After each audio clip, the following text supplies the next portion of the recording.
2018 October 2 మధ్యాహ్నం టర్కీలోని ఇస్తాంబుల్లో వాతావరణం కాస్త చల్లగా ఉంది.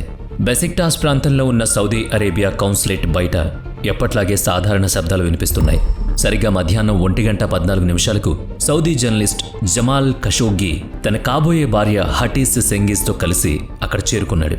తన మునుపటి వివాహానికి సంబంధించిన విడాకుల పత్రాలను తీసుకోవడానికి ఆయన అక్కడికి వచ్చాడు. ఆ పత్రాలుంటేనే ఆయన హటీస్ సెంగిజ్ను చట్టపరంగా పెళ్లి చేసుకోగలుగుతాడు. జమాల్ ఖషోగ్గీ సెంగిజ్ను బయటే వేచి ఉండమని చెప్పి కౌన్సులేట్ లోపలికి వెళ్ళాడు. ఇది కేవలం కొన్ని నిమిషాల పని అని, పత్రాలు తీసుకుని జమాల్ బయటకొస్తానని, ఇద్దరూ కలిసి వెనక్కి వెళ్ళొచ్చని ఆమె అనుకున్నారు. కానీ కాన్సులేట్లో 4 గోడల మధ్య తన పీడకలల్లో కూడా ఊహించని ఘోరం జరుగుతుందని ఆమెకు తెలియదప్పుడు. చాలా గంటలు గడిచినా జమాల్ ఖషోగ్గీ బయటకు రాలేదు. ఆ తర్వాత కౌన్సులేట్ సిబ్బందిని, టర్కీ అధ్యక్షుడి సలహాదారు ఆసిన్ అక్తేన్ను ఆమె సంప్రదించారు. కానీ జమాల్ ఖషోగ్గీ ఎక్కడికి వెళ్లారు, ఆయనకేమైంది, ఈ విషయం మాత్రం ఎవరూ చెప్పలేకపోయారు. పట్టపగలు సౌదీ కౌన్సులేట్ నుంచి ఒక ప్రపంచ ప్రసిద్ధ జర్నలిస్ట్ అకస్మాత్తుగా అదృశ్యం కావడం టర్కీ ప్రభుత్వానికి పెద్ద సవాల్గా మారింది. ఇప్పుడు కొద్ది రోజుల్లోనే టర్కీ అధికారులకు కొన్ని వీడియో టేపులు బయటపడ్డాయి. అవి ప్రపంచం మొత్తాన్ని వణికించాయి. జమాల్ ఖషోగ్గీ కౌన్సులేట్కు చేరుకున్నప్పుడు సౌదీ ఇంటెలిజెన్స్ అధికారి మెహర్ ముట్రేబ్ వాకీటాకీలో బలి అవ్వాల్సిన జంతువు వచ్చిందా అని అడగడం వినిపించింది. అంతేకాకుండా హత్య తర్వాత శరీరాన్ని ఎన్ని ముక్కలుగా చేయాలి, వాటిని ఎలా మాయం చేయాలి అనే చర్చ కూడా ఆ టేపుల్లో ఉంది. దీనర్థం జమాల్ ఖషోగ్గీని సౌదీ కౌన్సులేట్ లోపలే అత్యంత దారుణంగా హత్య చేశారు. ఇది సౌదీ ప్రభుత్వ యంత్రాంగం చేసిన పని అని స్పష్టమైంది. వాషింగ్టన్ పోస్ట్ రచయిత జమాల్ ఖషోగ్గీ ఇస్తాంబుల్లోని సౌదీ కౌన్సులేట్ లోపల హత్యకు గురయ్యారని టర్కీ మీడియా ప్రముఖంగా ప్రచురించింది. ఆయన చంపడానికి వచ్చిన ఏజెంట్ల ఫోటోలను కూడా బయటపెట్టారు. జమాల్ ఖషోగ్గీ శరీర భాగాలు లభించినట్లు స్కై న్యూస్ వర్గాలు వెల్లడించాయి. ఈ హత్యలో పాల్గొన్న సౌదీ బృందంలోని ఒక సభ్యుడిని అరెస్ట్ చేసినట్లు ఫ్రాన్స్ పోలీసులు తెలిపారు. సౌదీ క్రౌన్ ప్రిన్స్ ఆదేశాల మేరకే జమాల్ ఖషోగ్గీ హత్య జరిగిందని CIA నివేదిక తేల్చింది. జమాల్ ఖషోగ్గీ సౌదీ అరేబియాలోని మదీనాలో ఒక సంపన్న కుటుంబంలో జన్మించారు. ఆయన పూర్వీకులు టర్కీకి చెందినవాళ్లు, కానీ మంచి అవకాశం కోసం సౌదీ అరేబియాలో స్థిరపడ్డారు. ఆయన తాత మొహమ్మద్ ఖషోగ్గీ సౌదీ అరేబియా స్థాపకుడు షా అబ్దుల్ అజీజ్కు వ్యక్తిగత వైద్యుడిగా ఉండేవాడు. ఆ సమయం నుంచే ఖషోగ్గీ కుటుంబానికి రాజకుటుంబాలతో చాలా సాన్నిహిత్యం ఉంది. ప్రాథమిక విద్య తర్వాత జమాల్ ఖషోగ్గీ ఇండియానా స్టేట్ యూనివర్సిటీలో జర్నలిజం చదివారు. తర్వాత ఒక ఇంగ్లీష్ పత్రికలో చేరారు. ఆయన సౌదీ అరేబియా ఇంటెలిజెన్స్ ఏజెన్సీలో చేరి సోవియట్ దండయాత్ర సమయంలో ఆఫ్ఘనిస్తాన్ వెళ్లారు. అక్కడ సోవియట్ మరియు ముజాహిద్దీన్ మధ్య జరుగుతున్న యుద్ధం గురించి రిపోర్ట్ చేశారు. ఆఫ్ఘనిస్తాన్లో ఆయన ఉగ్రవాది ఒసామా బిన్ లాడెన్ను కలిశారు. లాడెన్ను చాలాసార్లు ఇంటర్వ్యూ చేశారు. ఇద్దరి మధ్య మంచి సంబంధాలుండేవి. లాడెన్ను ఉగ్రవాద మార్గం నుంచి మార్చడానికి కూడా ప్రయత్నించారు. ఆఫ్ఘనిస్తాన్ నుంచి తిరిగొచ్చాక జమాల్ ఖషోగ్గీ అల్ మదీనా మరియు అరబ్ న్యూస్ పత్రికల్లో చేరారు. మిడిల్ ఈస్ట్ మరియు గల్ఫ్ దేశాల్లో విదేశీ ప్రతినిధిగా పనిచేశారు. దీనివల్ల ఆయనకు రాజకీయాలపై మంచి అవగాహన ఉంది. ఒక స్వతంత్ర జర్నలిస్టుగా పేరు తెచ్చుకున్నారు. మొదట్లో జమాల్ ఖషోగ్గీకి తన పూర్వీకులలాగే సౌదీ కుటుంబాలతో చాలా మంచి సంబంధాలు ఉండేవి. ఆయన సౌదీ రాజుకు మద్దతుగా వ్యాసాలు రాశారు. సౌదీ విధానాలను ప్రపంచానికి మృదువుగా పరిచయం చేసేవారు. ఈ సాన్నిహిత్యం ఎంతగా ఉండేదంటే సౌదీ అరేబియా ఇంటెలిజెన్స్ అధిపతిగా మరియు తర్వాత అమెరికాలో సౌదీ రాయబారిగా పనిచేసిన ప్రిన్స్ తుర్కీ బిన్ ఫైన్లకు ఆయన మీడియా సలహాదారుగా ఉన్నారు. ఈ సమయంలో ఆయనకు అమెరికాతో పాటు ఇతర దేశాల నాయకులను కలిసే అవకాశం దొరికింది. దీంతో ఆయన ప్రపంచవ్యాప్తంగా గుర్తింపు పొందాడు. ఆ తర్వాత 2007లో ఆయన సౌదీ ప్రోగ్రెసివ్ పత్రిక అల్ వతన్లో ఎడిటర్గా చేరారు. సరిగ్గా ఈ సమయంలోనే రాజకుటుంబంతో ఆయన సంబంధాలు చెడిపోవడం మొదలయ్యాయి. అల్ వతన్ పత్రిక ద్వారా ఆయన కొన్నిసార్లు మహిళలకు స్వేచ్ఛ ఇవ్వాలని కోరారు. కొన్నిసార్లు భావ ప్రకటన స్వేచ్ఛ గురించి ప్రశ్నించారు. మరికొన్నిసార్లు సౌదీ రాజు అనుసరిస్తున్న ప్రాంతీయ మరియు అంతర్గత విధానాలను విమర్శించేవారు. కానీ సౌదీ అరేబియాలో రాజకుటుంబంపై ప్రభుత్వ నియంత్రణ చాలా కఠినంగా ఉండేది. వారిని విమర్శించడం అంటే కేవలం అయిష్టత మాత్రమే కాదు, అది దేశానికి వ్యతిరేకంగా వెళ్లడంగా భావించేవారు. ఎడిటర్లు మరియు జర్నలిస్టులు ప్రభుత్వం గీసిన గీట దాటకూడదు. జమాల్ ఖషోగ్గీ భయం లేకుండా రాయడం ఈ వ్యవస్థకు పెద్ద ముప్పుగా మారింది. అందుకే 2010లో రాజకుటుంబంలో అల్ వతన్ పత్రికపై తీవ్ర ఒత్తిడి తెచ్చింది. దీంతో జమాల్ ఖషోగ్గీ తన ఉద్యోగాన్ని విడిచిపెట్టాల్సి వచ్చింది. అయినా సరే జమాల్ ప్రశ్నలు ఆగడం లేదు. అంతర్జాతీయ ఛానల్స్లో ప్రత్యేక అతిథిగా సౌదీ ప్రభుత్వాన్ని విమర్శించడమే కాకుండా సోషల్ మీడియాను, ముఖ్యంగా ట్విట్టర్ను తన ఆయుధంగా మార్చుకున్నారు. ఇంతలో 2016 అమెరికా అధ్యక్ష ఎన్నికల్లో రిపబ్లిక్ పార్టీ గెలిచి డొనాల్డ్ ట్రంప్ అధ్యక్షుడయ్యాడు. సౌదీ రాజు సల్మాన్ కొడుకు మొహమ్మద్ బిన్ సల్మాన్ అలియాస్ MBSకు ట్రంప్ చాలా దగ్గరయ్యారు. అప్పట్లో MBS సౌదీ రక్షణ మంత్రిగా ఉండేవారు మరియు కఠినమైన చర్యలకు పెట్టింది పేరు. తనకు వ్యతిరేకంగా మాట్లాడేవాళ్లు ఆయనకు అస్సలు నచ్చరు. అలా ఎవరైనా ధైర్యం చేస్తే వారిని తన దారి నుంచి తప్పిస్తారు. ప్రపంచ ఆర్థిక మరియు రాజకీయ పరిస్థితులపై జమాల్ తన అభిప్రాయాలను చెప్పేవారు. ప్రపంచ పరిస్థితులు చేయి దాటిపోతున్నాయని ఆయన హెచ్చరించేవాడు. అందుకే మహమ్మద్ బిన్ సల్మాన్ జమాల్ ఖషోగ్గీపై చాలా కోపంగా ఉండేవాడు. కానీ జమాల్ మాత్రం ఎంబీఎస్ అంటే ఏమాత్రం భయం బెరుకు లేకుండా ఉండేవాడు. 2016 డిసెంబర్లో సౌదీ అరేబియాలోని అల్ హయత్ పత్రికలో ఒక కాలం రాస్తూ డొనాల్డ్ ట్రంప్ను కూడా తీవ్రంగా విమర్శించారు. ఈ విషయం మహమ్మద్ బిన్ సల్మాన్కు ఎంత కోపం తెప్పించిందంటే వెంటనే జమాల్ ఖషోగ్గీ రాయడంపై, టీవీల్లో కనిపించడంపై, ఎలాంటి సమావేశాల హాజరు కావడంపై నిషేధం విధించారు. అంతేకాకుండా ఆయన ట్విట్టర్ ఖాతాను కూడా బ్యాన్ చేశారు. దీంతో మాట్లాడే అవకాశం కూడా లేకుండా పోయింది. జమాల్ ఖషోగ్గీ జీవితం ఒక్కసారిగా అల్లకల్లోలంగా మారింది. తర్వాత 2017వ సంవత్సరం వచ్చింది. దశాబ్దాలుగా సౌదీ అరేబియాలో వస్తున్న ఒక సంప్రదాయం ఆ ఏడాది కనుమరుగైంది. సౌదీ కుటుంబ వారసత్వ చట్టం ప్రకారం రాజు తర్వాత సింహాసనం రాజు సోదరుడికి దక్కాలి. కానీ కింగ్ సల్మాన్ ఆ నియమాన్ని మార్చేశారు. దీంతో అక్కడ నియంతృత్వ పోకడ మొదలైంది. ఆ తర్వాత జమాల్ ఖషోగ్గీ వాషింగ్టన్ పోస్ట్ పత్రికలో కాల్మిస్ట్గా చేరారు. అమెరికాలో ఉండడం వల్ల ఎలాంటి భయం లేకుండా ఒక పెద్ద వేదిక ద్వారా Saudi crown princess Mohammed bin Salman విధానాలను ఎండగట్టడం మొదలుపెట్టారు.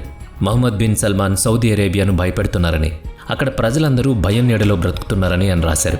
తాను సౌదీ అరేబియాలో రాచరికానికి వ్యతిరేకం కాదని, కేవలం వ్యవస్థలో మార్పులు కోరుకుంటున్నానని స్పష్టం చేశారు. 2017 నవంబర్లో మహమ్మద్ బిన్ సల్మాన్ నియంతలా మారి 200 మంది వ్యాపారవేత్తలను, అధికారులను మరియు మాజీ అధికారులను అరెస్ట్ చేయించారు. ఈ చర్యను జమాల్ ఖషోగ్గీ తన కాలం ద్వారా తీవ్రంగా వ్యతిరేకించారు. 1934లో హిట్లర్ ఒకే రాత్రి తన ప్రత్యర్థులందరినీ చంపిన night of the long nights సంఘటనతో దీన్ని పోల్చారు. ఈ స్థాయి విమర్శల వల్ల జమాల్ ఖషోగ్గీ మహమ్మద్ బిన్ సల్మాన్కు కంటిలో నలుసుగా మారాడు. ఒకవేళ అనుకున్నా సరే ఆ నలుసును తీయలేని పరిస్థితి. ఎందుకంటే జమాల్ వేల కిలోమీటర్ల దూరంలో పూర్తి భావ ప్రకటన స్వేచ్ఛ ఉన్న దేశంలో ఉన్నాడు. ఒకవైపు శక్తివంతమైన క్రౌన్ ప్రిన్స్, మరోవైపు రాయడానికి కలం పట్టిన జర్నలిస్ట్ మధ్య పోరాటం జరుగుతోంది. కానీ జమాల్ గొంతు మహమ్మద్ బిన్ సల్మాన్ను ఎంతగా ఇబ్బంది పెట్టిందంటే ఆ గొంతును శాశ్వతంగా మూయించడానికి ఆయన తన ప్రత్యేక మనుషుల్ని జమాల్ ఖషోగ్గీని చంపే బాధ్యత అప్పగించాడు. జమాల్ ఖషోగ్గీ అమెరికాలో ఉన్నప్పటికీ సౌదీ అరేబియాలో ఉన్న ఆయన కుటుంబం మాత్రం మహమ్మద్ బిన్ సల్మాన్ను వ్యతిరేకించినందుకు మూల్యం చెల్లించుకోవాల్సి వచ్చింది. ఆయన కుటుంబ సభ్యులకు థ్రెట్ ఏర్పడింది. సౌదీ ప్రభుత్వం అనుమతి లేకుండా వాళ్ళు దేశం దాటి వెళ్లలేరు. సోషల్ మీడియాలో కూడా జమాల్ ఖషోగ్గీకి వ్యతిరేకంగా ప్రచారం జరిగింది. ఆయన దేశానికి పట్టిన క్యాన్సర్ అని, దేశద్రోహి అని పిలిచారు. ఇవన్నీ తెలియని జమాల్ అమెరికాలో ఉంటూనే మళ్లీ ప్రేమలో పడ్డాడు. ఆయనకు ఇదివరకే 3 పెళ్లిళ్ళయ్యాయి. మొదటిసారి రాబియా అల్ టునీసీ అనే మహిళను పెళ్లి చేసుకున్నాడు. ఆమెతో ఆయనకు 4 పిల్లలు కలిగారు. వాళ్ళందరూ సౌదీ అరేబియాలో ఉండేవాళ్ళు. ఆ తర్వాత అలా నసీఫ్ అనే మహిళను రెండో పెళ్లి చేసుకున్నాడు. ఆమెతో కూడా 4 పిల్లలు. దీని తర్వాత జమాల్ ఖషోగ్గీ అమెరికా వెళ్లారు. అక్కడ ఈజిప్ట్కు చెందిన హనాన్ అల్ అత్రతో ప్రేమలో పడ్డారు. 2018 జూన్ 2న హనాన్ అల్ అత్రత్ను 3వ పెళ్లి చేసుకున్నారు. కానీ ఆశ్చర్యకరమైన విషయం ఏంటంటే ఈ సమయంలో జమాల్ ఖషోగ్గీ మరో మహిళతో కూడా ప్రేమలో పడ్డాం. హనాన్ అల్ అత్రత్ని పెళ్లి చేసుకోవడానికి సరిగ్గా 1 నెల ముందు, అంటే 2018 మేలో ఒక కాన్ఫరెన్స్లో పాల్గొనడానికి టర్కీలోని ఇస్తాంబుల్కు వెళ్లారు. అక్కడ హటీస్ సెంగిజ్ అనే PhD స్కాలర్ను కలిశారు. అప్పటికే తన జీవితంలో హనాన్ ఉన్నప్పటికీ జమాల్ హటీస్లో ప్రేమలో పడ్డారు. ఇక్కడ గమనించాల్సిన విషయం ఏంటంటే ఆయన తన 3వ భార్య హసన్ గురించి ప్రపంచానికి తెలియకుండా దాచాడు. హసన్కు జమాల్ కొత్త ప్రేమ హటీస్ గురించి తెలియదు. అలాగే హటీస్కు ఆయన 3వ భార్య హనాన్ గురించి కూడా తెలియదు. అయినప్పటికీ జమాల్ ఖషోగ్గీ హటీస్ సెంగిజ్తో ఎంగేజ్మెంట్ చేసుకోవడమే కాకుండా తన 4వ పెళ్లి గురించి కలలు కన్నాడు. కానీ ఈ పెళ్లి కలే ఆయన్ను మృత్యువుకు చేర్చింది. నిజానికి జమాల్ ఖషోగ్గీ మరియు హటీస్ సెంగిజ్ పెళ్లి విషయంలో ఒక చిక్కొచ్చింది. ఖషోగ్గీ సౌదీ అరేబియాకు చెందినవాడు. అక్కడి చట్టం ప్రకారం ఆయన 4 భార్యలను కలిగి ఉండొచ్చు. కానీ హటీస్ సెంగిజ్ టర్కీకి చెందినామె. ఆమెను పెళ్లి చేసుకుని టర్కీలో రిజిస్టర్ చేయాలంటే విడాకులు పత్రాలు తప్పనిసరి. ఆయన 2 భార్యలు సౌదీ అరేబియాలో ఉండడం వల్ల ఆ పత్రాలను సౌదీ ప్రభుత్వమే జారీ చేయాల్సి ఉంటుంది. ఒకవైపు ఆ పత్రాల కోసం జమాల్ ఖషోగ్గీ సౌదీ ప్రభుత్వాన్ని సంప్రదించడానికి ప్రయత్నిస్తుంటే, మరోవైపు మహమ్మద్ బిన్ సల్మాన్ మనుషులు ఆయన్ను లేపేయడానికి కుట్ర చేస్తున్నారు. జమాల్ ఖషోగ్గీ ఒకసారి సౌదీ అరేబియాకు తిరిగొస్తే తమ పని సులువవుతుందని వాళ్ళు అనుకున్నారు. దీంతో 2018 మేలో మహమ్మద్ బిన్ సల్మాన్ అత్యంత నమ్మకస్తుడైన సౌద్ అల్ కహతానీ జమాల్కు ఫోన్ చేశాడు. తిరిగి సౌదీ అరేబియాకు వస్తే సలహాదారు పదవి ఇస్తామని ఆఫర్ చేశాడు. కానీ ఖషోగ్గీ దాన్ని తిరస్కరించాడు. అయితే కొన్ని నెలల తర్వాత మహమ్మద్ బిన్ సల్మాన్ మనుషులకు ఒక అవకాశం దొరికింది.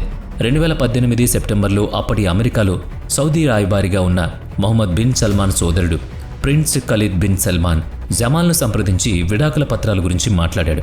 ప్రాణభయం వల్ల జమాల్ ఖషోగి సౌదీ అరేబియా వెళ్లడానికి ఇష్టపడలేదు. అందుకే ఆ పత్రాల్ని టర్కీలోని సౌదీ అరేబియా కౌన్సులేట్ నుంచి తీసుకోవచ్చని ప్రిన్స్ ఖాలిద్ బిన్ సల్మాన్ సూచించాడు. టర్కీలో తనకు ఎలాంటి ముప్పు లేదని, తన కాబోయే భార్య హటీజ్ సెంగిజ్ కూడా టర్కీకి చెందిన వాళ్లే కాబట్టి జమాల్ అందుకు ఒప్పుకున్నాడు. ఆ తర్వాత 2018 సెప్టెంబర్ 28న జమాల్ ఖషోగి ఇస్తాంబుల్ చేరుకుని సౌదీ కౌన్సులేట్కు వెళ్లాడు.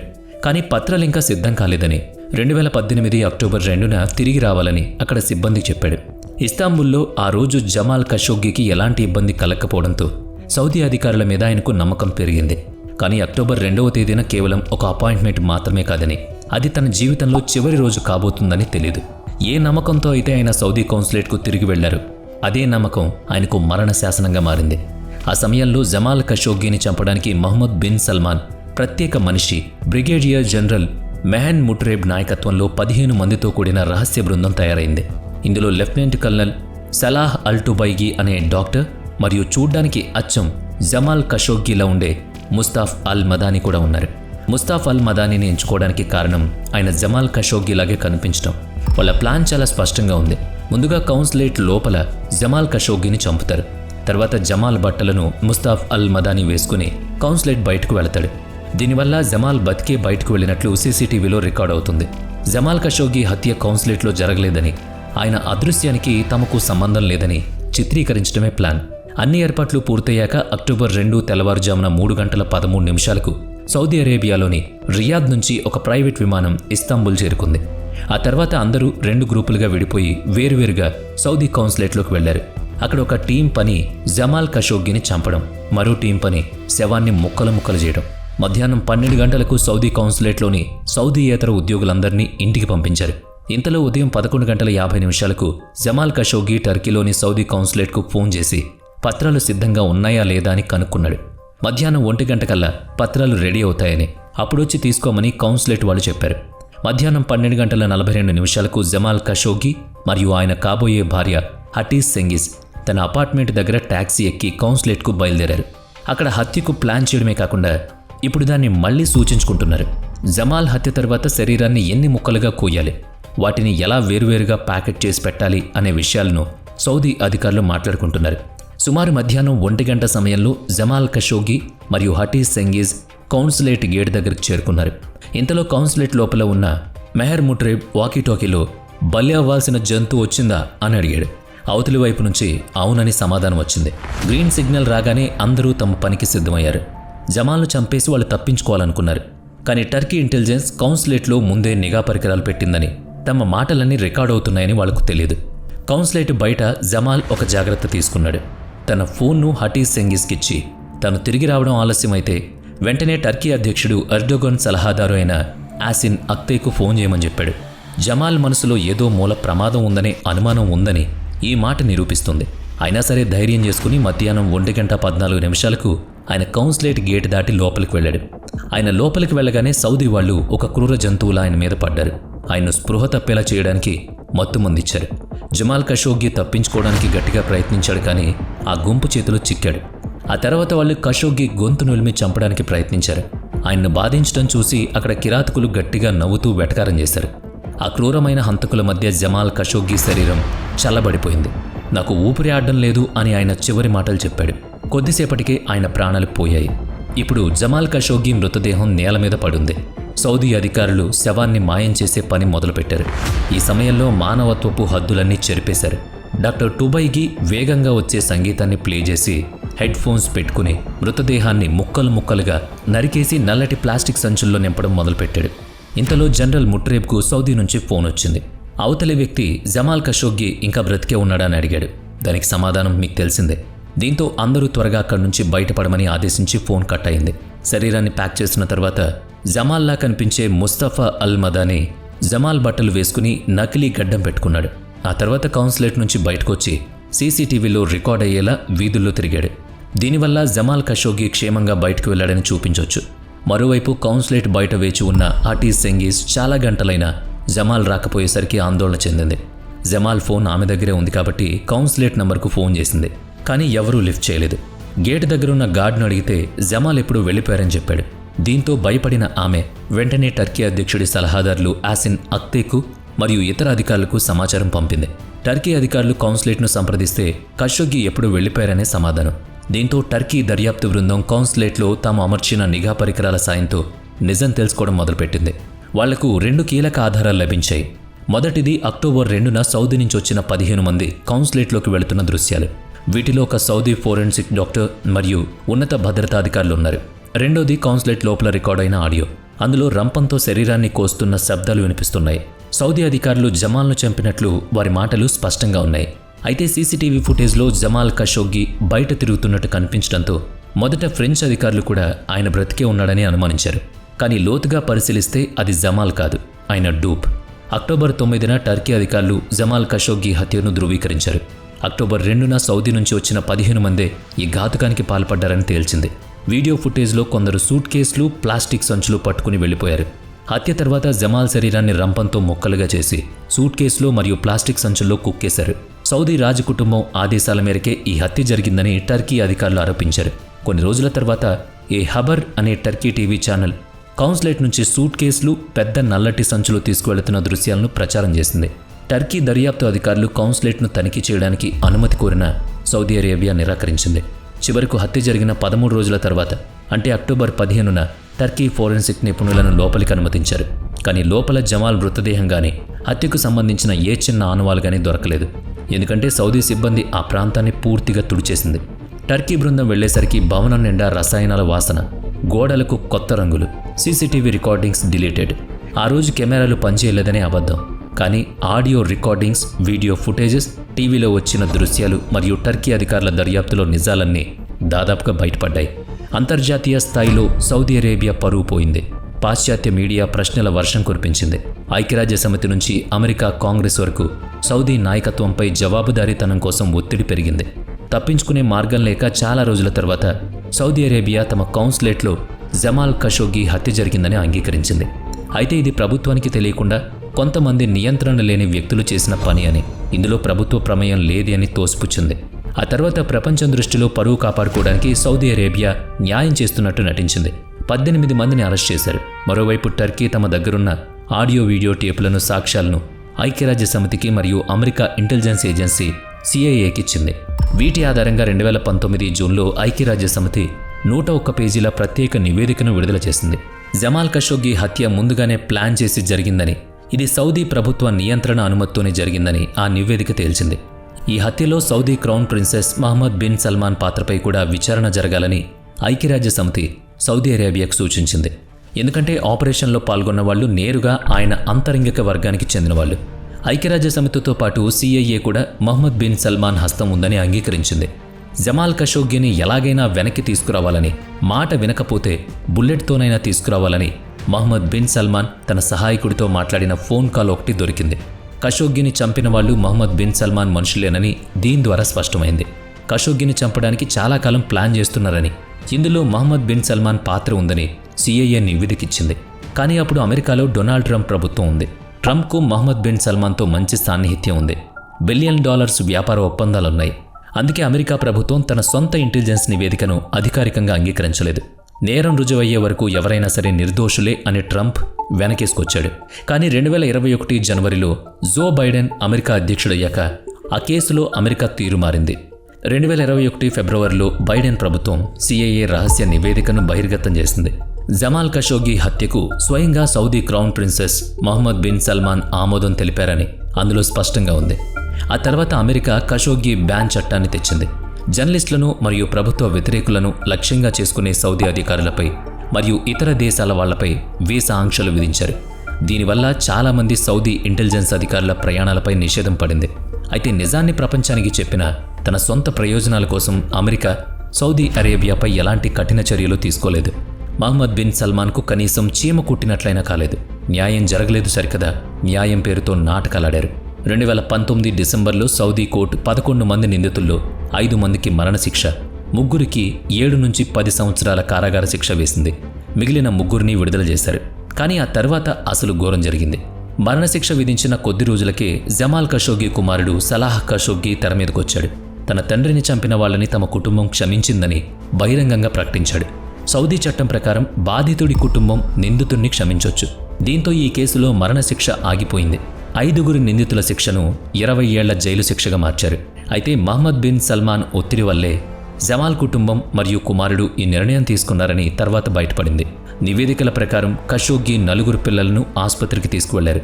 వాళ్లకు పరిహారంగా కోట్లాది విలువైన ఇళ్లు మరియు నెలవారీ భారీ మొత్తంలో చెల్లింపులు జరిపారు. న్యాయం పేరుతో జరిగిన ఈ నాటకాన్ని జమాల్ ఖషోగ్గి కాబోయే భార్య హటీజ్ సెంగీస్ తీవ్రంగా వ్యతిరేకించింది. అసలైన దోషులను ఎప్పుడూ కోర్టు ముందుకు తీసుకురాలేదని, ఈ కేసును పూర్తిగా అణచివేయడమే దీని వెనుక ఉన్న కుట్ర అని చెప్పింది. ఇన్ని జరిగినా జమాల్ ఖషోగ్గి మృతదేహం మాత్రం ఇప్పటికీ దొరకలేదు. దీని గురించి కాలక్రమేణా రకరకాల వాదనలు. 2019లో అల్ జజీరా ఈ హత్యపై ఒక పరిశోధనాత్మక డాక్యుమెంటరీని విడుదల చేసింది. అందులో జమాల్ ఖషోగ్గి శరీరాన్ని సౌదీ కాన్సులేట్లో ఏర్పాటు చేసిన ఒక కొలిమిలో 3 రోజుల పాటు కాల్చేశారని చెప్పింది. మరొక వాదన ప్రకారం జమాల్ శరీరాన్ని ఒక కాన్సులేట్ అధికారి ఇంటికి తీసుకువెళ్లి అక్కడ కాల్చేశాడని చెబుతారు. ఏదేమైనా నిజం ఎప్పటికీ తెర వెనుక నాటకం. కానీ ఒక విషయం మాత్రం స్పష్టం, జమాల్ ఖషోగ్గి హత్య కేవలం ఒక మనిషి మరణం కాదు, ఇది ఒక వ్యవస్థకి చావు లాంటిది. అత్యంత శక్తివంతులైన వాళ్ళకి చట్టం వేరేలా ఉంటుందని, నిజాన్ని అణచివేయడానికి అధికారం, డబ్బు మరియు భయాన్ని ఎలా వాడుకోవాలో ఈ కేసు మనకి క్లియర్ కట్గా చెప్తుంది. మరి దీనిపై మీ కామెంట్ ఏంటి? వీడియో నచ్చితే లైక్ చేయండి, షేర్ చేయండి. ఇప్పటి వరకు మన ఛానల్ని సబ్స్క్రైబ్ చేయనట్లయితే ఇప్పుడే సబ్స్క్రైబ్ చేసుకుని పక్కనే ఉన్న బెల్ ఐకాన్పై క్లిక్ చేయండి. నెక్స్ట్ వీడియోలో మళ్ళీ కలుద్దాం. Thanks for watching.